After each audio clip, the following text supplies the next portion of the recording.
Welcome to the Library Journal Roundtable. The theme for today is copyright. The context is libraries. My name is Jim Neal. I'm University Librarian Emeritus at Columbia University in New York and Senior Policy Fellow at the American Library Association. I will serve as the moderator. Allow me to introduce the members of the panel. Jonathan Band is the counsel to the Library Copyright Alliance. He works with the American Library Association and the Association of Research Libraries. Sarah Benson is Associate Professor and Copyright Librarian at the University of Illinois Library. She's also an Affiliate Professor at the School of Information, the Siebel Center for Design, the European Union Center, and the Center for Global Studies. Rick Anderson is the University Librarian at Brigham Young University. Kyle Courtney is Director of Copyright and Information Policy at Harvard and founder of two library nonprofits, Library Futures and the eBook Study Group. All of these individuals are copyright and information policy experts with years and years of deep involvement in education and advocacy around the importance of copyright for libraries, the laws and legislation which influence our work in libraries. Let's focus initially on copyright issues and developments from the past year. Jonathan, I'd like you to lead us off and tell us a little bit how you look at the past year in terms of copyright. Thank you very much for that introduction, Jim. Uh, Perhaps the overarching issue, in my view, over the past year has been all of the litigation relating to artificial intelligence. At this point, more than 70 cases have been filed in the United States. And interestingly, we're starting to see some decisions. In particular, in one case, and I'll just confine my remarks to that one case, and this is the Bartz versus Anthropic case. And the main reason we've seen decisions in that case is that the judge, William Alsup in the Northern District of California, he had announced that he was retiring at the end of 2025, and he decided that he was going to retire and he was going to have things wrapped up nicely by the time he retired. And he did. And so the case proceeded at a much more accelerated schedule than it otherwise would. And there are three interesting and important aspects of the way he decided the case. So first, on basically on motions for summary judgment, he decided that the scraping of internet sites for content that Anthropic did in the course of training its large language model, its LLM, he said that that was highly transformative and ultimately concluded that that was a fair use. And then, interestingly, just a few days later, another judge in the Northern District, uh, in essence, agreed with him on that conclusion in a separate case, the Kadri case.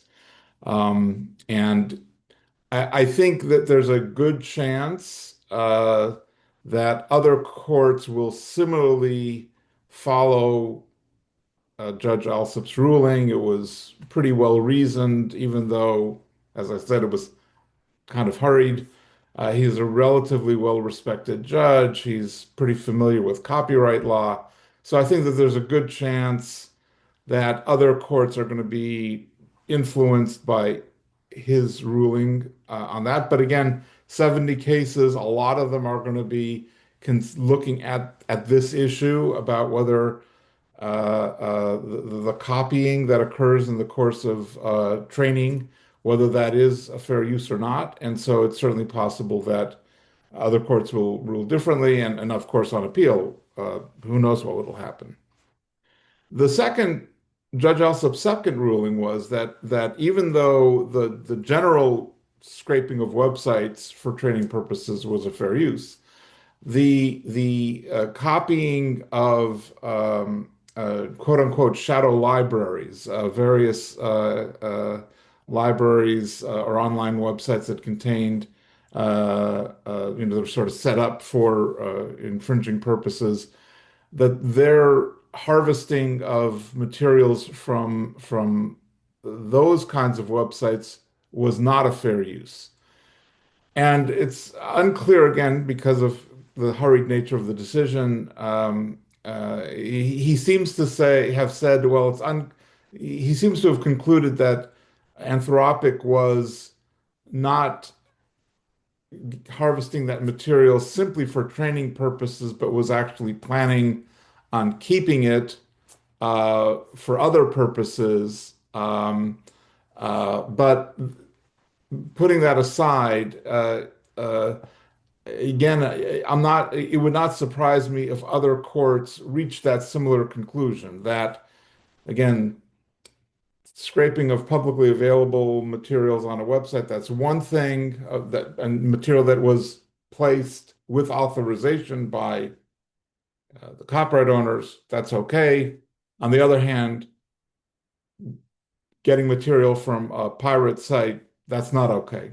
And to some extent, that's sort of like a Solomonic ruling, right? That judges like, and especially if you're viewing fair use as a equitable rule of reason, um, one could sort of see that that's a logical outcome.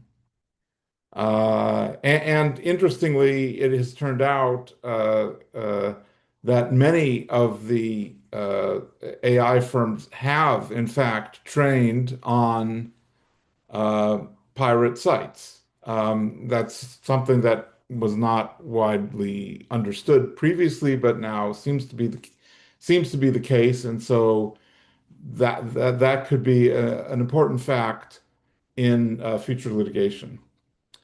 But where I think Judge Alsup sort of went off the rails, and this is again, I think other courts might be careful not to do that. What he also ruled is the case was brought as a class action. So there were three authors bringing their case relating to their specific works, but they brought the case as a class action. And Judge Alsup agreed to certify the class. He agreed that it should proceed basically that they would be representing not just themselves, those three authors, but all authors of books that were whose all authors of books whose works were scraped um, by Anthropic. And that decision, the making it a class action instead of just an individual action, sort of exploded the case. And even though the court ruled that the basic scraping of sort of these open websites was fair use, the number of works at issue on these pirate sites is still enormous. And the exposure that Anthropic then was facing by virtue of it now being a class action, a certified class, as opposed to an individual action, the potential damages because of copyright, the way copyright damages work, were enormous, in the trillions of dollars, literally trillions with a T. And so Anthropic had little choice but to settle the case. Uh, and and so then there's been a lot of back and forth since they settled the case. In my view, that was sort of certifying a class was a mistake. Once they certified the class, or once Judge Alsop certified the class, I really think Anthropic had no choice but to settle. But all of the concerns, all the reasons why he shouldn't have certified the case are becoming abundantly clear in all of the wrangling and arguments between the attorneys representing the various attorneys representing the various plaintiffs with each other, with the court, with the defendant. It's all becoming apparent, and ultimately the problem is that uh, uh, every the determining copyright ownership is a complicated business, and especially with books, you're dealing with older books, books where the publishers have gone out of business, where the authors are dead, where there's heirs, different kinds of books, academic books, educational books, trade books. And all of these, so there are many, many issues. There's going to have to be many trials. It's going to be extremely complicated. And this was pointed out to Judge Alsup, but he sort of ignored it. And I think that was a mistake. And, uh, uh, hopefully other courts don't follow his example by virtue of seeing how messy this class action has become. But again, that's not going to be his problem. I mean, he retired at the end of the year. Now it's the next judge's problem. Thank you, Jonathan. Sarah, what issue would you identify from the past year that we should be focused on? So thank you so much for the introduction and the invitation to join this esteemed panel. I would point out that I agree with Jonathan that artificial intelligence and generative artificial intelligence is kind of the issue of the day in terms of copyright. It's the number one inquiry that I see on a day-to-day basis as a copyright librarian in my profession.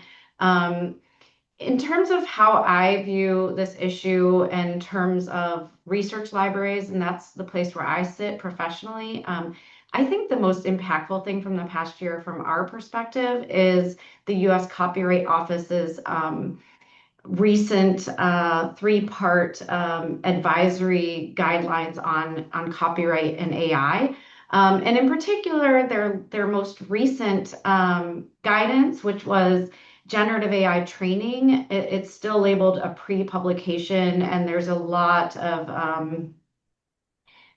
swirling around about it, especially since the head of the Copyright Office was fired, and according to her, largely in response to the contents of that report. But putting that aside, this report is really important for researchers and those who are doing nonprofit research with scraping of different copyrighted materials, because in the report, the Copyright Office takes the position that, and this really isn't a surprise, but they take the position that the more the work that you're doing is research related and nonprofit related, the more likely it is to be a fair use, especially when you are doing something as transformative as generating new purpose, meaning, or message with generative AI. And so I think for the folks that I work with in researchers, at an R1 institution who are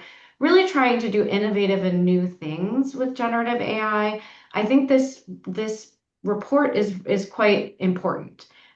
Because I know that researchers and research institutions tend to be pretty risk averse when it comes to research and scraping and copyright, and really being very afraid of being sued for large damages. As Jonathan was pointing out, these damages can get large quickly, especially with class action lawsuits. And when people are engaging in research for generative AI, they are not using small amounts of data. They're using large data sets, thousands and thousands of works.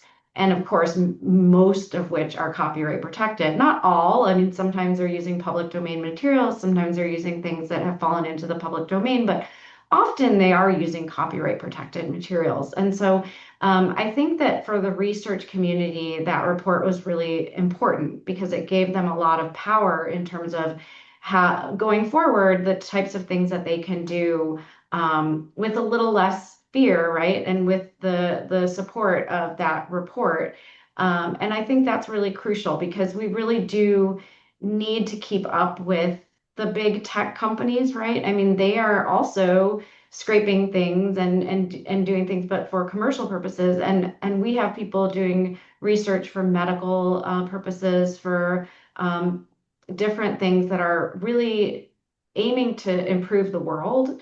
And I think we need to also feel that we have that power as researchers, as research institutions, to make a positive change using generative AI. I know in the library community, there's also a lot of people have some problems with AI in terms of ethical concerns and in terms of of course plagiarism concerns and all sorts of other concerns with AI and all not to mention environmental concerns.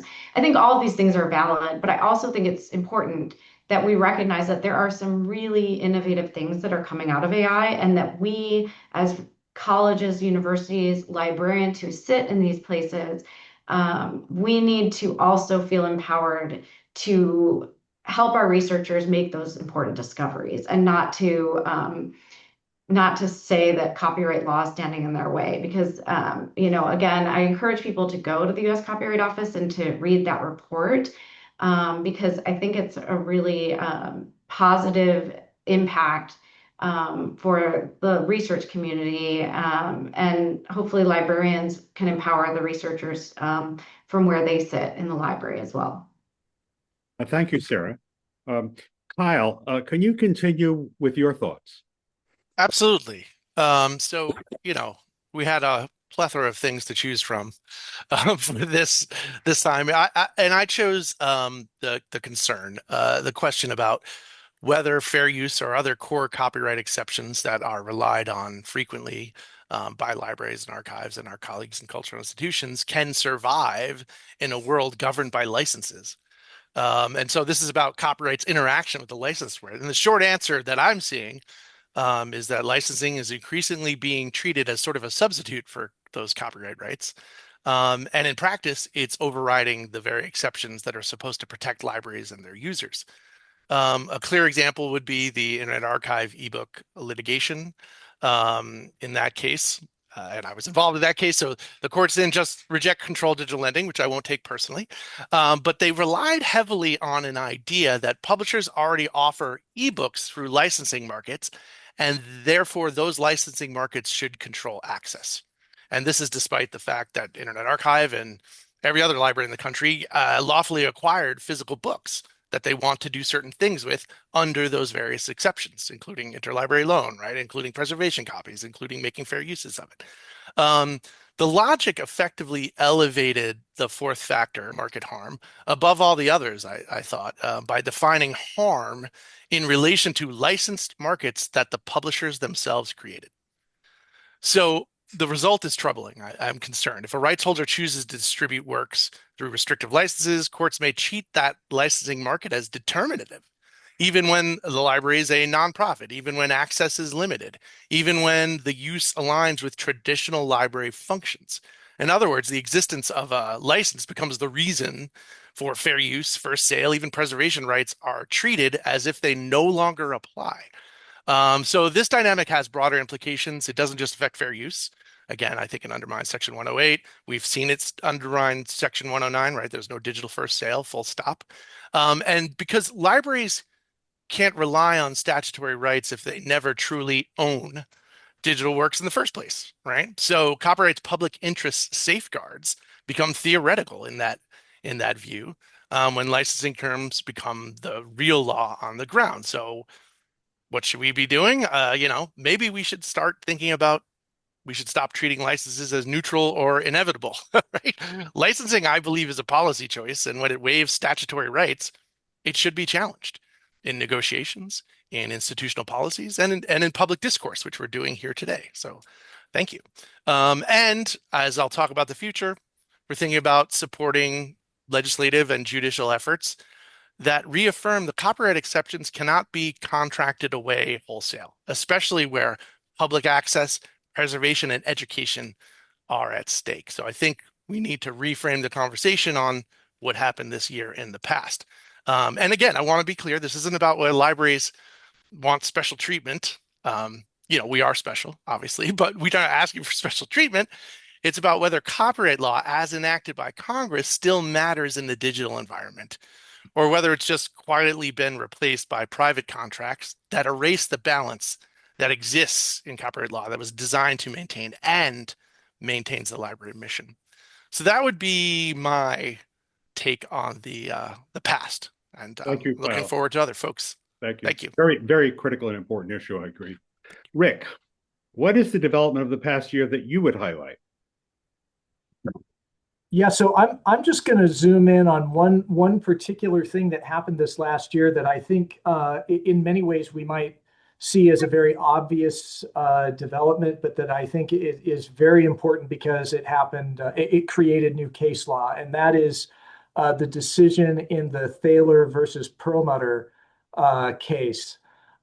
This was a case that established that an AI bot or an AI agent can't hold copyright because only human beings are recognized under the law as authors and creators. And I think in what this particular case established, I don't think anybody is probably surprised, but I think that there are larger questions for the future about what it leaves unestablished, and we might be able to talk about that a little bit later on. But for anyone who's viewing it is not familiar with the Thaler versus Perlmutter case, I'll just try to summarize it real quick. So in 2024, a computer scientist named Stephen Thaler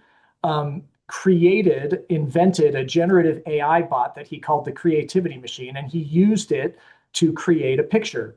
And he called that picture A Recent Entry to Paradise. That was the title of the work. And then he applied for copyright registration for the picture. And in his application form, he indicated that the Creativity Machine was the work's creator and that he himself was the work's owner. And the US Copyright Office denied the copyright registration request because copyright law only, and I'll quote here, it only protects the fruits of intellectual labor that are founded in the creative powers of the mind and that reflect original intellectual conceptions of the author, end quote.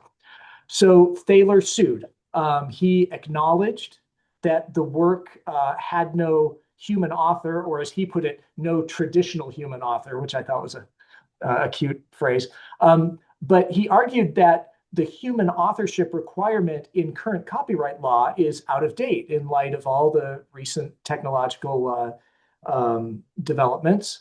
And he also argued that the work should be created as a work for hire. So in other words, he should be considered the copyright holder in this AI-generated work the same way he would be if he had paid someone else to create it under a work for hire agreement.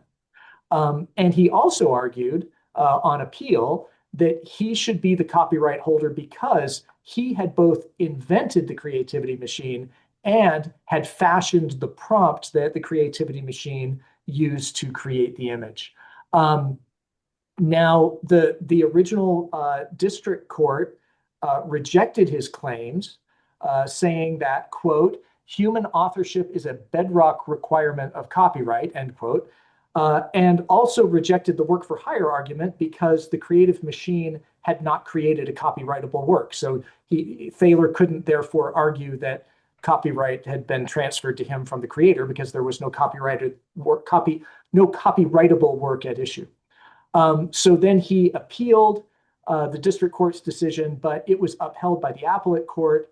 The Court of Appeals affirmed that, quote, authors are at the center of the Copyright Act, end quote, and pointed out that, quote, numerous Copyright Act provisions both identify authors as human beings and define machines as tools used by human beings in the creative process rather than as creators themselves, end quote. And I thought it was interesting, the appeals court laid out what struck me as a very interesting and cogent list of reasons why it doesn't make sense to consider a machine an author, including the fact that, well, all of them basically boil down to the fact that a machine just is not a person and therefore can't have what the law considers essential characteristics of authorship. So, for example, a machine cannot hold property. It's hard to be a copyright holder if you're incapable of holding property. A machine can't have intentions and doesn't have legal rights and therefore can't transfer its rights in something to someone else. And existing copyright law consistently characterizes machines as tools rather than as agents and so forth. So I think that the Thaler versus Perlmutter case is incredibly important and also leaves unexamined a bunch of questions that are going to just proliferate in the coming years regarding the degree to which AI can contribute to copyrightable creations. Yeah. Thank you, Rick. Thanks for highlighting that case. I think we should spend a few minutes digging a bit deeper into some of these topics. I'm going to start with Kyle. Kyle, you talked about the expansion of licensing, undermining copyright, the balance, overriding the library exceptions in particular, and the user rights. Could you talk a little bit about what the library profession should be doing to address and deal with some of these developments? Yeah, so that libraries need to act now because I think their mission is being delineated to them by another party, right? So we see this in the ebooks, and this is why this is funny because we're talking about copyright, but you can't talk about copyright without talking about licensing and contract law.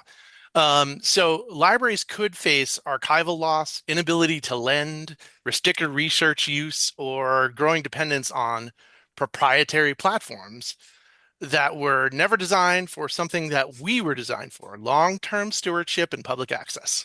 So if we can imagine a cultural memory problem or a democratic access problem, this is it, right? And so in my mind, we have something that also happened this year that was not a copyright case that might be amending. This is some of my work with the ebook study group. Against the backdrop of all this licensing, the case law, I think an important development in 2025 is also the future, right? It didn't come from the courts, though. It came from state legislatures. So in May of 2025, Connecticut passed landmark ebook legislation, the first law of its kind, aimed squarely at addressing the restrictions that appear in these licensed ebook contracts. And so what the Connecticut law said, well, you're doing well in this state, publishers, you're making lots of money. The libraries will continue to pay you for all this stuff, but the elimination of our mission through these contractual clauses should not stand. And so the law in Connecticut seeks to ensure that these library ebook licenses are aligned with the core library mission. And that's a simple thing to do, but it's hard for all the parties to come to a consensus here because somehow there was a shift in the past and now it's haunting us in the future that the library is a competitive of the publishers, right? Somehow that we can't coexist when we have for a long time. So when markets and contracts fail to respect the public interest, the legislators can step in to restore the balance. So the libraries in Connecticut came forth, right? And they delivered. It took 3 years. So if we can support legislative and judicial efforts that reaffirm the copyright exceptions and that they cannot be contracted away. Sometimes we call this contract preemption. Huge hat tip to Jonathan Band here, who has taught me a little bit about this. And that idea is that especially where our core mission is involved. So we're not seeing Connecticut is lighting the way, right? We see several other states considering this because they also want to reframe the conversation. Again, the conversation is not libraries want special treatment. It's about libraries still want to exist in a digital environment, and these licenses are causing us to prevent our services from happening. And so I think we need to push back against private contracts that erase that balance. I think for now, state action appears to be something that is moving forward. But the ultimate goal, to be honest, is if enough states pass this law, we're seeing this in the privacy states too, then maybe the federal government should come in and maybe do something. And of course, I've had discussions with everyone on this call about, do we amend Section 108? Do we amend Section 109? How do we get the library mission respected inside the Copyright Act? These are big, giant conversations, but I think what we can do now, what library professionals can do now, is support the movement for preservation and access to be more reflected in these licenses that libraries are dealing with. Thank you, Kyle. We're also seeing some interesting models developed in the global library community as well. Absolutely. Yeah, thank you. Absolutely. Thank you so much. Jonathan, why should library professionals care about AI and its implications? And is copyright the wrong tool for regulating AI? Thanks for that question. So, AI is everywhere. It is transcribing our conversation here as we speak, and it's one of these new uh, technologies, but that it seems to it is already permeating every aspect of all of our work, and that is certainly the case with librarians. So let me break up the part, break this down into pieces. So first of all, um, uh, AI, or certainly the generative AI, is an amazing research tool. So it is going to be a tool that students and faculty and people at public library, everyone is going to be using this tool, and librarians are going to be helping them use the tool, instructing them how to, what is it good for, what is it not good for, what are the shortcomings. And so since at its core, when Kyle was talking about the mission of libraries, but libraries provide access to information, and um, AI is a research tool, a means of getting information, but it is getting information in kind of a strange way. It's probabilistic information. It's not real information. And so it's important for people to understand, librarians in particular, to understand that, but also to help people use it. It's also going to be the kind of thing that library users are going to be routinely, again, it's a tool that they're going to be routinely using. They'll be asking AI to summarize materials that might be taken out of, borrowed from the library, or that, again, and librarians are going to be part of that interface. And then finally, it's going to be part of librarians' workflow, whether it's going to be in purchasing decisions or personnel decisions or just conducting business. I mean, it's just going to be, even putting aside how library users are going to be using it, librarians themselves are going to be using it in almost every aspect of their work. And so it's important to understand this technology, the copyright issues that are related to it, and its strengths and weaknesses. Now, there's a lot of controversy surrounding AI. Certainly, as when I was first talking about this litigation, I mean, there's a question of, in the creation of AI and the use of AI, there are all of these copyright issues. Um, and then there's that controversy, but then there's also this sort of existential angst about, AI is going to replace us and it's going to replace all of our jobs. And um, uh, and it might do that, or it might maybe not replace all of our jobs, but it might change all of our jobs. And a lot of people are latching onto copyright as a way of sort of channeling AI, restricting, limiting. But I think that that's a mistake, because copyright has very specific, it has a very specific purpose of providing an incentive for authors to create works. It's certainly not clear that uh, the impact of AI will have on that incentive. And so, sort of using certain accidents of copyright or accidents of technology, or and using that to decide what should and should not be permitted for AI is a mistake. It's a tool that could be used, but it's not a tool that's designed necessarily for the purposes people want to use it for. And so I think, it's important to talk about how we want to regulate AI, but that copyright and sort of its defaults and its approaches are not the right tool. It's too blunt a tool for coming up with the best solutions to the possible adverse impacts of AI. Thanks, Jonathan. Rick, in light of the Thaler v. Perlmutter ruling, which you discussed, how do you think AI might affect future copyright rulings that deal particularly with more complex human bot types of productions?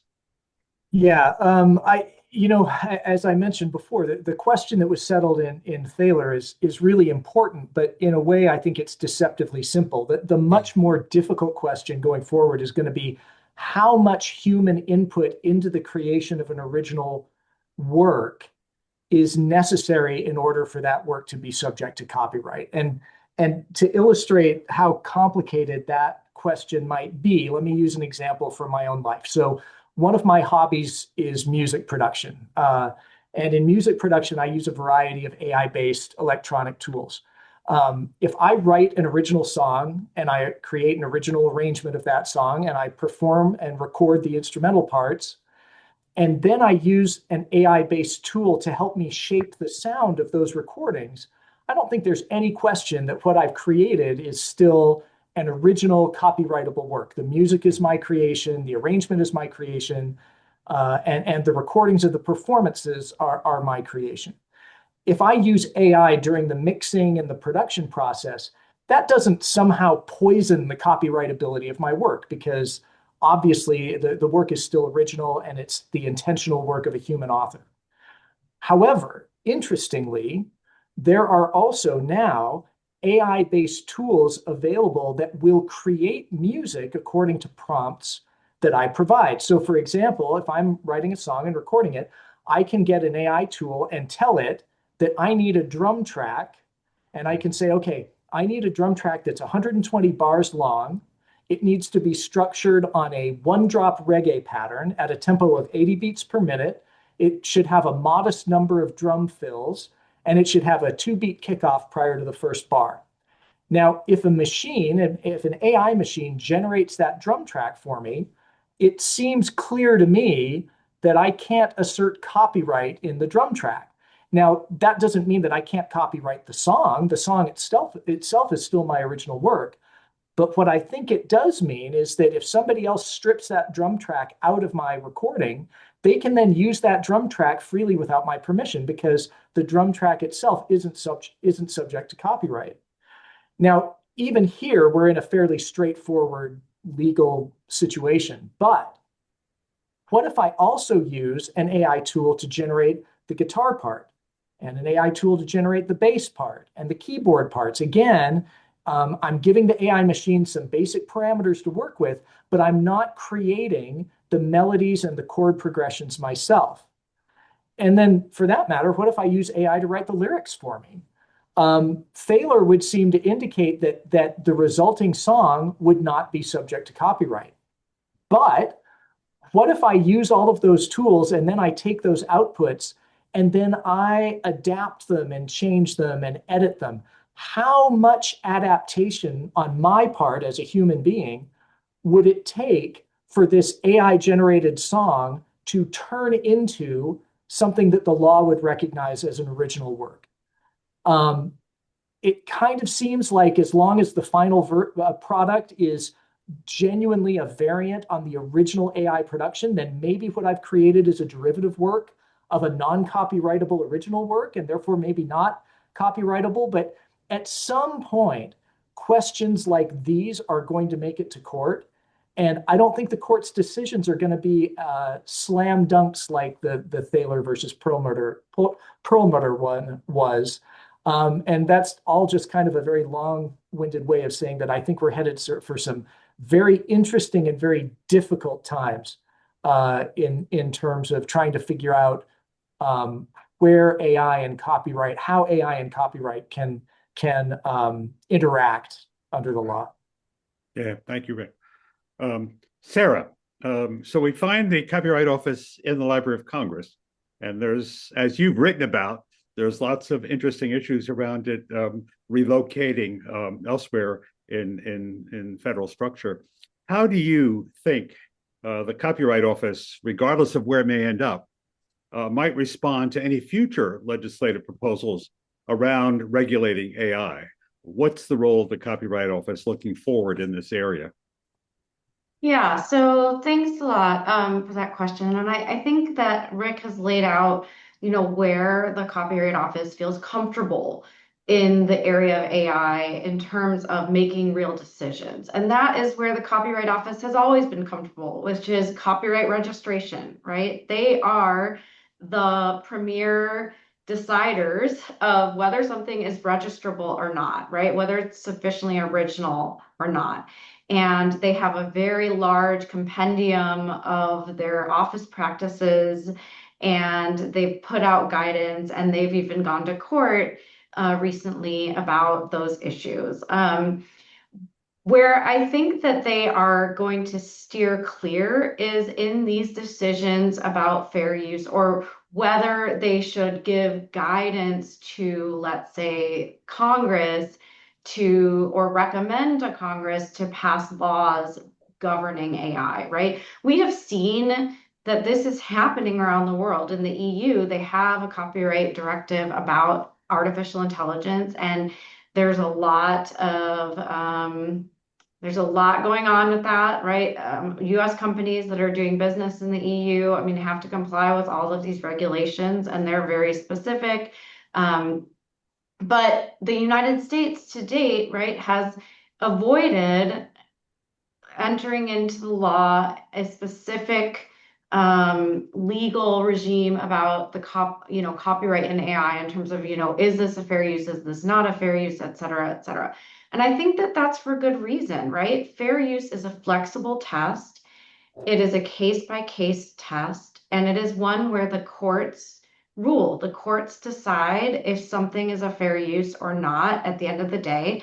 And as Jonathan pointed out, there are many, many cases, about 70 cases pending in the United States, and we are in the middle of it, right? We are in the throes of the decision-making process, which isn't usually a very fast process, right? It takes often years to make it through to a final decision, and a lot of cases will settle along the way. So we will not necessarily have 70 decisions, right? We will see a lot of those go away through settlement, likely.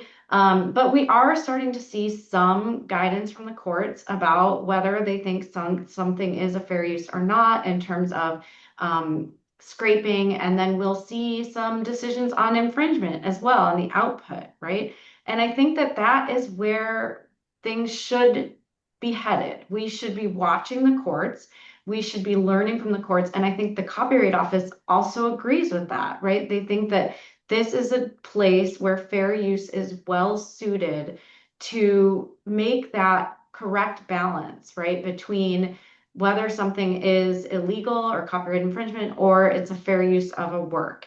And I think that that makes the United States actually well suited to move ahead in the AI framework, right? As opposed to other countries that are trying to regulate that really can slow progress quite a bit. And I think we're seeing an explosion of AI in this country, in part because we have fair use and we have this ability for courts to kind of figure out what is the correct balance here, instead of relying on Congress to lay out black and white rules. I think that would be a mistake. And I think that is the Copyright Office agrees with that position.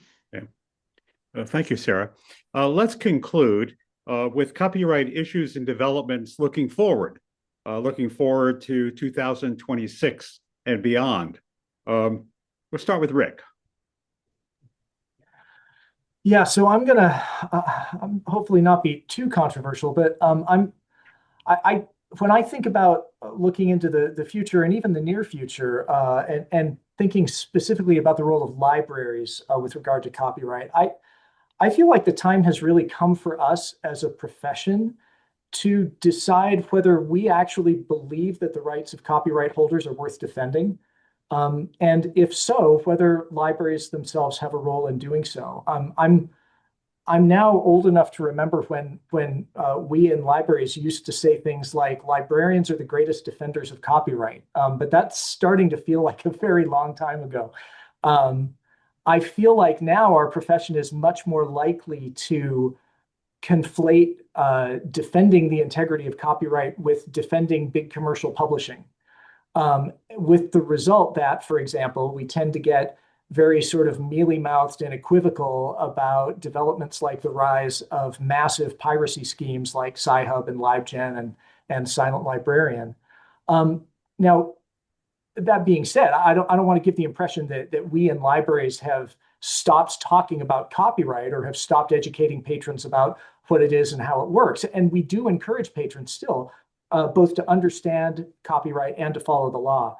We spend a lot of time trying to help patrons understand how fair use works and how they can apply it and things like that. However, these days, my impression is that we're doing this much more as a way of helping our patrons stay out of trouble rather than as a principled defense of the rights of copyright holders, which I realize may kind of seem like splitting hairs. I mean, I can imagine somebody saying, hey, look, we're educating our users about copyright rules and we're encouraging them to follow those rules. Isn't that the important thing? And I think the easy answer to that question is, yes, of course, it's fundamentally important to promote copyright compliance, regardless of whether we think copyright is a good thing, because it's the law, whether we like it or not. But I think the more complicated and also I think the more accurate answer is that our underlying attitudes do matter, because we communicate those attitudes to our patrons and to our colleagues, whether we mean to or not. If you bring up Sci-Hub or LiveGen or Anna's Archive with any librarian, within seconds, you're going to know what that librarian really thinks about copyright piracy, no matter what words they use in the conversation. And I'm very concerned that we have begun communicating to our patrons on the whole as a profession that copyright law represents something to get around rather than a set of rights that are held by actual people and that we should honor as a matter of principle. But to be clear, and I'll just say this in conclusion, I also believe that honoring copyright strictly and exercising our fair use rights assertively are both important. And that doing one not only doesn't preclude doing the other, but also I would argue that both are legally important. Are equally important. We need to both help patrons understand what their rights are as users of copyrighted content, and also encourage them not to infringe on the legal rights of others. And I think that this is a conversation that we need to have more openly and more rigorously in the profession sooner rather than later. Thanks, Rex. I'm very challenged by your remarks. I remember writing once that fair use is not civil disobedience, and I still hold to that principle. Yeah, and I couldn't agree more. Kyle. Thanks. So in 2026 and beyond, I guess, what I'm watching for is whether the law finally acknowledges, and copyright law, what libraries already know, that a knowledge system governed entirely by licenses cannot preserve, access, memory, or the public interest without meaningful intervention. And meaningful could be a lot. Grassroots movements are great. Top-down movements are great. I will accept everything. But I'm curious to see, because of the nature of how the fair use is moving in the space of AI right now, right? We're getting lots of stuff, but it seems to be a big question about, licenses combined with technology blocks the library out of that space, the digital space. The digital space is where our users are. So will courts continue to treat licensing markets as dispositive? Or whether we can start to see some judicial recognition that copyright exceptions cannot simply be erased by contract. With Internet Archive case, with the CDL case, with the AI training decisions, The pressure is building. We're hearing it right now on this panel. Courts may be forced to confront a harder question. At what point does enforcing licenses undermine Congress's design for copyright itself? Right? Because copyright does include exclusive rights. But if you've ever read chapter 1, right, 101 through 106, rights, 107 through 122 are all the exceptions in which you do not have to pay, offer a license fee, or get permission. Those are also part of the copyright law as well. So I think the Connecticut win will no longer be an outlier, I hope, in 2026. What I'm action for is whether other states follow. We're working with other states right now actively for this legislative session. Whether publishers challenge these laws, forcing courts to address preemption, contract, commerce clause questions, right? All of those things that kind of dance around the copyright space, and whether legislatures begin to explicitly frame library access as a public interest counterweight to the private licensing power that exists. Successful or unsuccessful challenges can be productive, right? We've seen bills talk about this in many states. Some are up, some are down, but as digital preservation starts to become a flashpoint, I think that's where we're going to see the rubber meet the road, not necessarily in the way that I like, but as older licensed collections begin to disappear or platforms shut down or get gobbled up, we may see real irreversible losses, not hypotheticals. So we need to act, because increasing pressure on fair use as a stable doctrine or these other things is very important.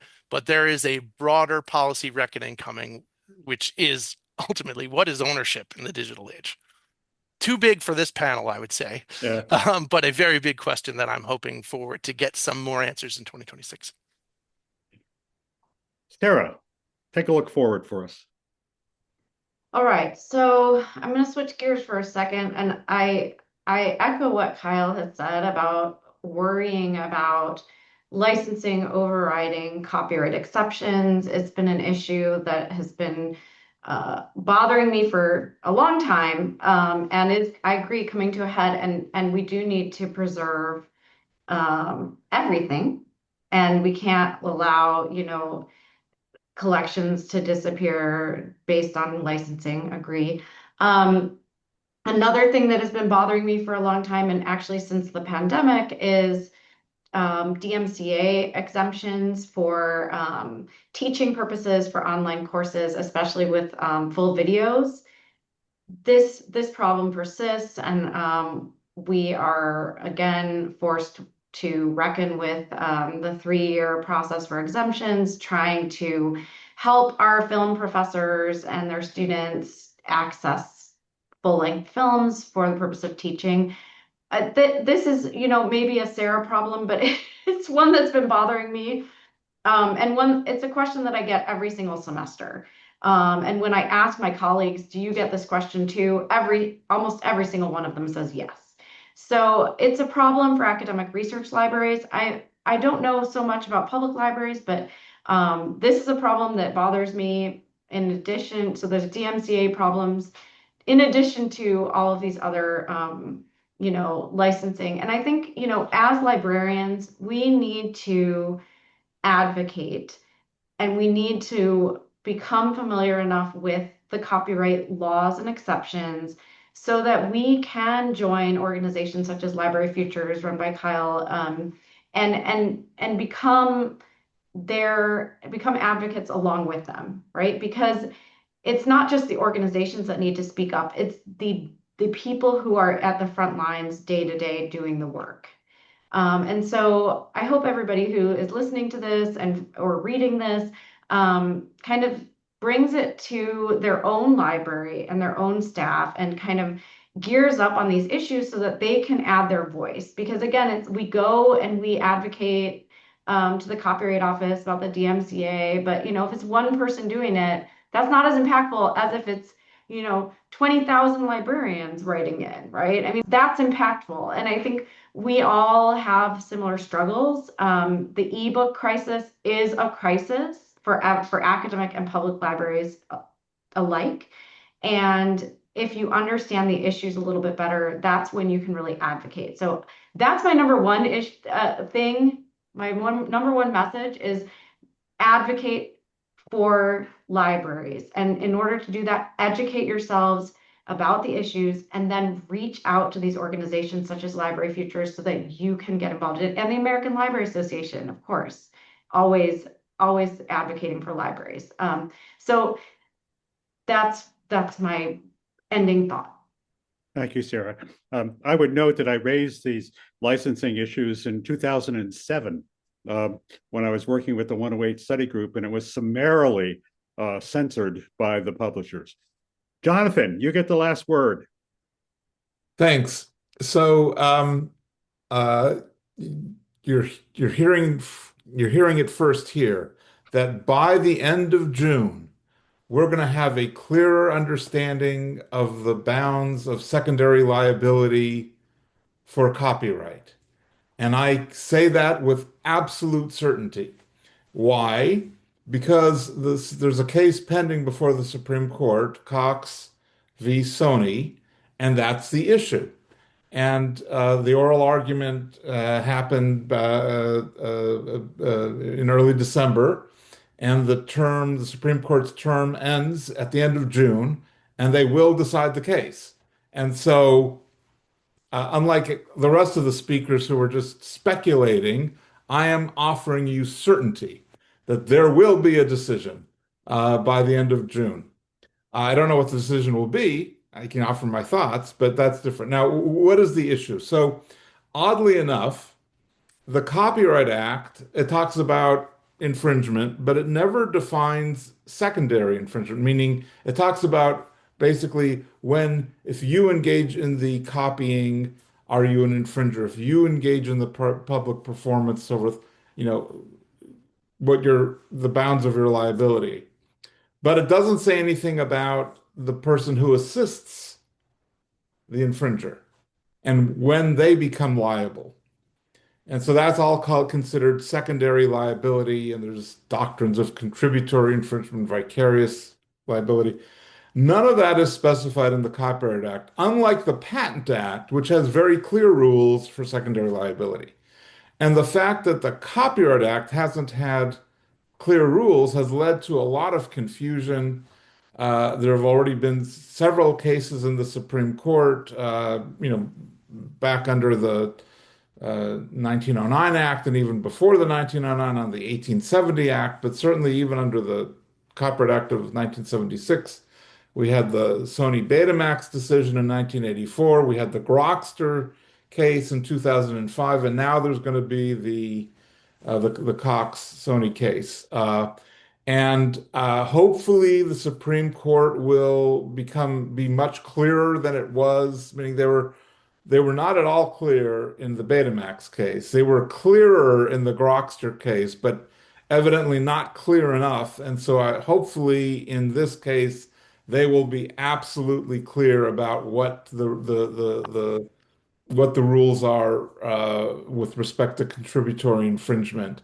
Again, this ties into everything libraries do, and it also ties into the issue of artificial intelligence, because when we were talking about artificial intelligence before, we were talking about the creation of the large language models, the scraping to create the AI tool, but a lot of the litigation and the hard issues really the harder issues, frankly, are going to be with outputs. If you use the AI to create something, at what point does the creation become infringing? To what extent is it substantially similar to earlier, what inputs were? And where this issue comes into play is, what is the liability of the AI firm in outputs? If you have an output that is infringing, it's pretty clear that if I, as the user, am inputting all of these prompts that create an infringing output, that lead to an infringing output, that I, as the user, I am the person who is making, I am the infringer. I would be the direct infringer. But then the question is what is the liability of what is the liability of the device of the AI maker, the AI firm in that infringement? Are they direct infringers? Are they secondary infringers? Or are they not infringers at all? And that question will be influenced in large measure by what the Supreme Court decides in Cox v. Sony, because that's where the court is going to sort of hopefully come up with some clearer rules about secondary liability. And also, Sarah before mentioned the Copyright Office reports. So the Copyright Office is working on a fourth report about this issue, about the liability for outputs. And I imagine they're going to hold off finishing that report until they see what the Supreme Court says in Cox v. Sony. But between now and June. Thanks, Jonathan. We will hold you to this, you know. Yeah. That brings us to the end of our program. We have covered a wide variety of challenging copyright topics, and I feel like could have gone for a week probing and debating the various issues that have been raised. I want to thank the Library Journal for arranging this really important roundtable, and I want to thank the amazing members of this panel for sharing their expertise and their insights. That concludes our program.